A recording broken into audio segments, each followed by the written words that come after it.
Hello friends, welcome back to my channel. So today in this video I'm not going to do anything today. Actually rather I'm not doing anything today because I've already done everything. That is, I have taken all my winter plants that were in bloom from downstairs to upstairs. So what I can see, that last year I have also failed this one, that you will see the colors fade because they were indoors for a while and they have faded their color, but it's okay, they will recover soon as the sunlight will fall on them. So today in this video what I'm going to talk to you about, number one is um, why should we do organic gardening, and what kind of organic gardening do I personally do, because there are many things to use in organic gardening also that I personally do not use. So I'm going to share all of this with you all in this video, so hope you will like it. So before starting this video, I want to tell you that if you are new to my channel, please subscribe to my channel. I make videos related to gardening and some uh, plants, rare plants, or what to say, beautiful plants, how to about the flowers. So this kind of videos I make. So uh, I think it will be helpful for you all. Not only make videos on how to care them, but rather how to keep them, how to means upkeeping of all the plants. So I hope that will be a very helpful video for all of you. So because I do never use any chemicals in my garden, and you can see every plant that I have are doing very well. So at first let's talk why should we do organic gardening. Number one, we all know that our whole earth ecosystem is now totally polluted. So among the major pollution, one of the major pollution is soil pollution. So and for soil pollution, one of the major factor is that is use of chemicals like fertilizers and pesticides. So what they actually do, say they make react with each other, chemical reactions takes place between all of them, and they produce inorganic salts which make the soil saline, and which is not at all good for your plants. So that is the main reason for soil pollution. So by organic gardening, what happens, we use mainly what we use compost, decomposed compost. So what it do, it breaks down into our soil, it mixes up with the soil, it produces humus which further go on to give enough amount of nutrients to your plants, which is more means what to say, beneficial than any other things, means it is more natural. So the process is slow, the decomposition of compost is slow, and the process of taking the nutrients from the soil is also very slow, but it means it gets nutrients from that soil for a longer period of time. So you will not believe me that for more than 1 month I have not added my liquid fertilizer, although I have told you that I will add, but I have not got any time, because there was some time when I was supposed to add, there was rain, so I cannot add any liquid fertilizer for that week because of the rain, because the soil doesn't dry out very quickly. uh, so I am still left with the flower fertilizer that I am used to give to my plants. So that is number one, that is, it does not create any soil pollution. So you will not believe me that for, I think I am doing gardening for 6 to 7 years, but I have never thrown any of my soil of any of my pot. I always reuse my soil, and I think all the plants are going well. I don't know that whether the this poppy plant which I have planted in this soil is how much older in my garden. So that's doesn't make any sense, isn't it? Because all the plants are doing well. So you can see this growth of this poppy and this cineraria, although they want water today, because I have not added water for many days because of the rain, and it's also in the what to say, forecast that it will again rain this Wednesday, Thursday. So this winter we are getting a very generous amount of rain, which is very bad for all these plants. So I will try to save all these plants up till April, because they are actually okay, let me tell you this one, because this is totally out of the topic, but still I should tell this, that these plants of like poppy and cineraria, they're annual over here as a winter plant, rather than a spring plant. But where these are treated as a summer crop, many plants like dahlias and snapdragon or antirrhinum, petunia, in many places they are treated as perennial, not perennial, summer plants. So they go really well over here, over there, throughout the summer. So they are actually summer plants for such a place, but these are winter flowering plants for our place. So I will try to save them until April. They may survive, and plants like hollyhock and um, what to say, many others, petunia and not poppy, no, poppy are annual, and many others I can't recall, pansy, they may survive throughout the, if I can give them enough care, they may be saved up to rainy season, and once they get the rainy season they may survive for another year. So that's totally another topic that I'm sharing with you all. So number 2 is plant stability. So if you are giving chemicals to your plants, the immunity of your plants will be very less as compared to the plant that will grow in organic things. So you can see this stalk plant at first. See this, totally grown in a very, what to say, small amount of soil. You can see this is a thermocol container with 3 plants in it, and you can see the blooms, very vibrant and beautiful. So this is the main reason I use the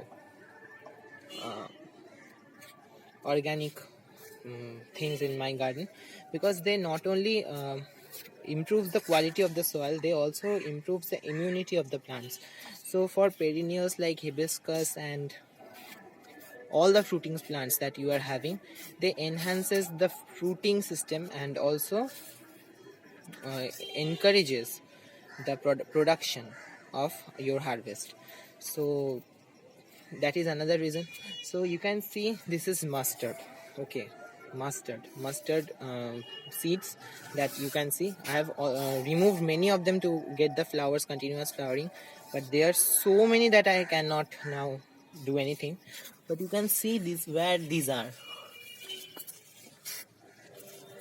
Can you see?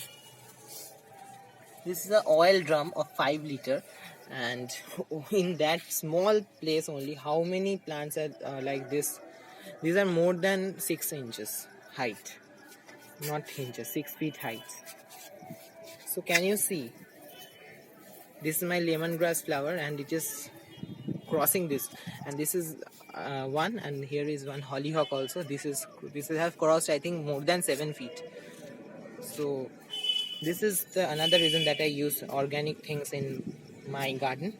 The third thing, for your own health. The number 2 was for the plant's health. Number 3 is for your own health. Suppose you are using chemicals in all these flowering plants, but if you, the next year or after this all die off, if you plant any vegetables in any of this pot, they are still containing that salt formed in them. So that will be taken by the plants, and that is not at all good for your own health. So that's why I again do not use any chemicals in my garden. So you can see there is tomatoes and many others.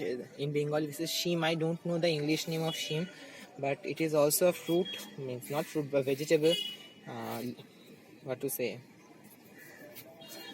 means a fruit. I cannot explain it like that, but there's capsicum, chilies, and many others. So that is another thing. So these are the things that normally I do, or rather to say, these are the reasons that I prefer organic gardening in wherever you do gardening, either in ground or in pots. So this is the first reason. Next, number two, means why, what kind of organic things that I do. So mainly number one in the list is cow dung compost, number two vermicompost, number three leaf compost. So I use any of them whatever I have, but I prefer personally mulching with leaf compost because they produce humus at the top layer of the soil, which is uh, absorbed by the roots of the present at the top layer, because the roots that are present at the top, they are only means they have the capability to suck all the nutrients from the soil. So I prefer using leaf compost as a mulch. So that is number one, that is composting thing. Number two, I made many liquid fertilizers videos. You can go to my channel, search throughout my channel. I have made many liquid fertilizers videos, and here I have already what to say, preparation of that liquid fertilizer is going on over here and also in this filter. So waste materials like that is very useful for us. So mainly I use for liquid fertilizers, I use number one is mustard cake. Number two, all the, you can see over here present all the kitchen waste, that is onion peels, spinach peels, peas caps, and all of that stuffs I use for my gardening. And what I used to soak this. I have made a video also on that.